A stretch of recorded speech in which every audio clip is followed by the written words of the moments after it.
وہ طبقہ جو لوگوں کی توجہ اور مدد کی زیادہ مستحق ہے، ان میں ایک یتامہ طبقہ ہے۔ قرآن کے متعدد آیات میں لوگوں کو یتیموں کی طرف متوجہ کیا گیا ہے، ان کے تحفظات کی بات کی گئی ہے، ان کے ساتھ اچھا رویہ اختیار کرنے کو کہا گیا ہے اور ان کے مسائل و معاملات پر بھی تفصیل کے ساتھ روشنی ڈالی گئی ہے۔ اسی طرح بہت سے احادیث یتیموں کی طرف عوام الناس کی توجہ کو مبذول کراتی ہے تاکہ لوگ ان کی خبر گیری کریں، ان کے ساتھ اچھا سلوک کریں، ان کی پرورش و تربیت میں حصہ لیں، ان کے مسائل و معاملات کو حل کریں اور جہاں تک ہو سکے ان کو کسی بھی اعتبار سے بے یار و مددگار اور پریشان نہ ہونے دیں۔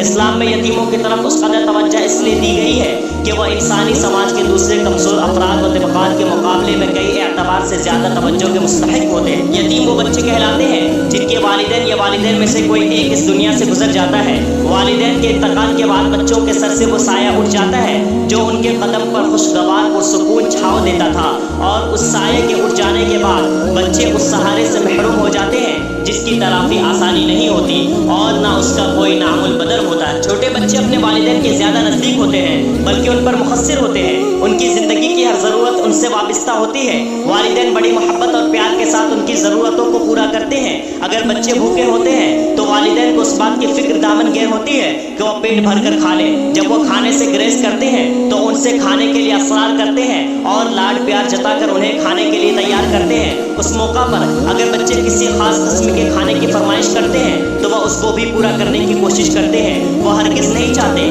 کہ ان کے بچے بھوکے پیاسے رہیں۔ عام طور پر والدین اپنے بچوں کے مزاج و پسند کے مطابق کھانے بناتے ہیں۔ کئی بار ایسا بھی ہوتا ہے کہ والدین خود بھوکے رہ جاتے ہیں مگر اپنے بچوں کو پیٹ بھر کھانا دیتے ہیں۔ حقیقت یہ ہے کہ کھانے کے لیے بچوں کا اس قدر خیال ماں باپ ہی کر سکتے ہیں، کوئی دوسرا بار بار اس طرح کے جتن نہیں کر سکتا۔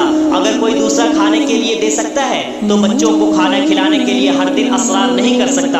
کھانے سے متعلق نئی نئی فرمائشیں بھی ماں باپ کے علاوہ بھلا کون پوری کر سکتا ہے؟ بچوں کا کھانے سے منہ موڑنا، ماں باپ کا بار بار ان کے منہ میں لقمہ دینا بھی ایسا عمل ہے جو والدین تو کر سکتے ہیں مگر ان کے علاوہ دوسروں سے اس بات کی توقع نہیں کی جا سکتی، یہاں تک کہ رشتہ داروں سے بھی نہیں۔ ماں باپ کے اس قدر پیار کو دیکھ کر ہی تو بچے ضد کرتے ہیں، ناز دکھاتے ہیں، فرمائشیں کرتے ہیں، روٹھتے ہیں۔ لیکن اگر ماں باپ نہ رہے تو پھر کون ان کے ناز دیکھنے والا ہے؟ کون فرمائشوں اور ضدوں کو پورا کرنے والا ہے اور کون ان کو منانے والا ہے؟ جو بچے اپنے ماں باپ کو کھو دیتے ہیں وہ وقت کے ساتھ جلد ہی سمجھ لیتے ہیں کہ ان کے ناز نخرے دیکھنے والا کوئی نہیں بلکہ بعض اوقات تو انہیں کھانا دینے والا بھی کوئی نہیں ہوتا، پیار سے کھلانا تو دور کی بات۔ والدین صرف کھانے کا خیال نہیں کرتے بلکہ ان کے لباس کی بھی فکر کرتے ہیں، اپنی وسعت و حیثیت کے مطابق اچھے سے اچھے کپڑے انہیں دلاتے ہیں اور یہ چاہتے ہیں کہ ان کے بچے سب سے اچھے اور الگ نظر آئے۔ جب بچے 8-10 سال کے ہو جاتے ہیں تو اپنی پسند کے کپڑے پہننا چاہتے ہیں، چنانچہ اپنی پسند کے مطابق زیادہ چمکتے ہوئے کپڑوں کی خواہش کرتے ہیں، حالانکہ کئی بار وہ کپڑے بڑے مہنگے ہوتے ہیں اور والدین کی جیب اتنے مہنگے کپڑوں کی اجازت نہیں دیتی، مگر اس کے باوجود کسی طرح ان کپڑوں کو اپنے بچوں کی خوشی کے لیے خرید لیتے ہیں اور ان کے لیے قرض تک لے لیتے ہیں۔ کئی بار والدین دوسرے کپڑے دلانے کی بات کرتے ہیں لیکن جب بچے باضد ہو جاتے ہیں، روٹنے اور رونے لگتے ہیں تو ان سے رہا نہیں جاتا اور اپنی جیب پر بار ڈال کر انہیں خرید لیتے ہیں۔ اس طرح کے واقعات بار بار سامنے آتے ہیں۔ والدین کے علاوہ دوسرے افراد سے اس بات کی امید کم ہی ہے کہ وہ اس درجہ دوسرے کے بچوں کے لیے کپڑوں کا انتظام کریں گے۔